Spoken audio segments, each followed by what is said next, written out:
اعوذ باللہ من الشیطان الرجیم بسم اللہ الرحمن الرحیم۔ کمپینین آف دا کہف، اصحاب کہف۔ ہماری آج کی ویڈیو کا موضوع ہے اصحاب کہف کا ذکر قرآن مجید کے 18ویں پارے کی سورۃ کہف میں موجود ہے۔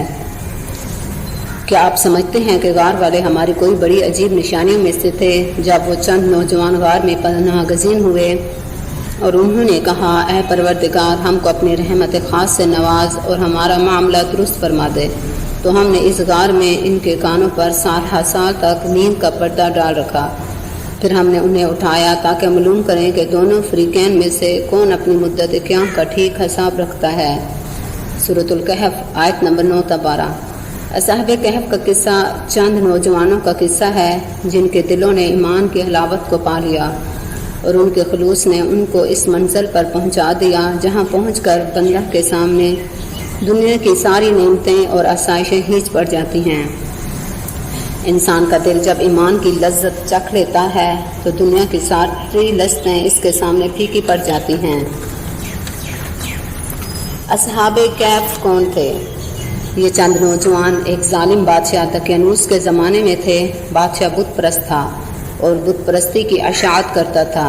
ان نوجوانوں نے سچا دین قبول کر لیا تھا۔ ان کا تعلق اونچے گھرانوں اور عمائدین سلطنت سے تھا۔ یہ نوجوان کس مذہب پر تھے، علماء کا اس پر اختلاف ہے۔ بعض کا خیال ہے کہ یہ نوجوان دین مسیح پر تھے۔ ان نوجوانوں کو دربار میں طلب کیا گیا تو نوجوانوں نے بغیر کسی خوف کے بادشاہ کے روبرو اپنے ایمان کا اعلان کر دیا۔ ارشاد ربانی ہے، اور ہم نے ان کے دل اس وقت مضبوط کر دیے جب وہ دربار میں بادشاہ کے روبرو جواب دہی یا دعوت دین کے لیے کھڑے ہوئے تھے تو انہوں نے اپنے پروردگار سے یوں دعا کی، اے پروردگار، تو ہی ہے جو آسمانوں اور زمینوں کا پروردگار ہے۔ ہم تجھ کو چھوڑ کر کسی غیر کی بندگی نہ کریں گے۔ اگر ایسا کریں گے تو یقیناً بہت بے جا بات کرنے والے ہوں گے۔ ہماری قوم نے معبود حقیقی کو چھوڑ کر دوسرے فرضی معبودوں کو اختیار کیا ہوا ہے، تو یہ لوگوں ان کے حقیقی رب ہونے کی واضح دلیل کیوں نہیں پیش کرتے؟ لہٰذا ان سے بڑا ظالم کوئی ہو ہی نہیں سکتا جو اللہ پر بہتان باندھے۔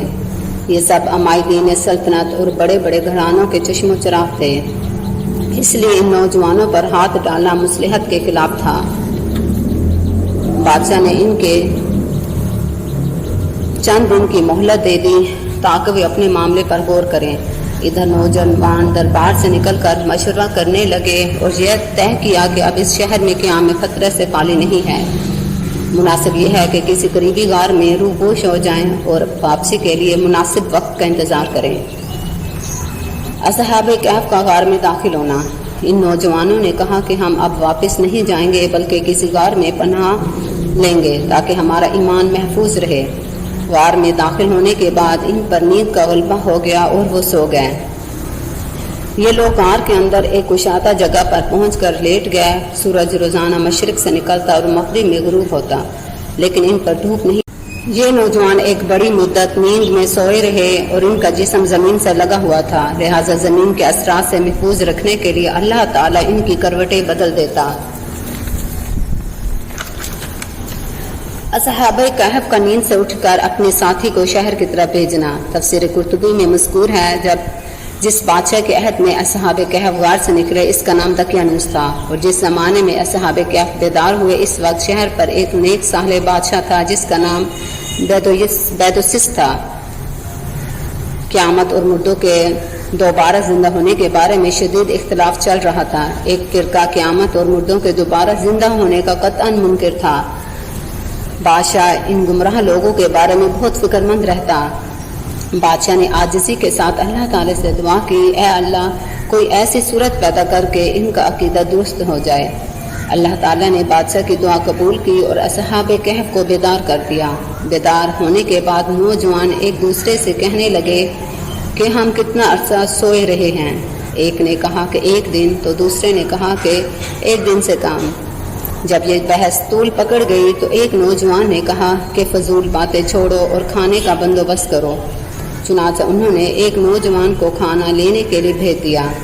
نوجوان نے کھانا خرید کر 300 سال کا پرانا سکہ نکال کر دکاندار کو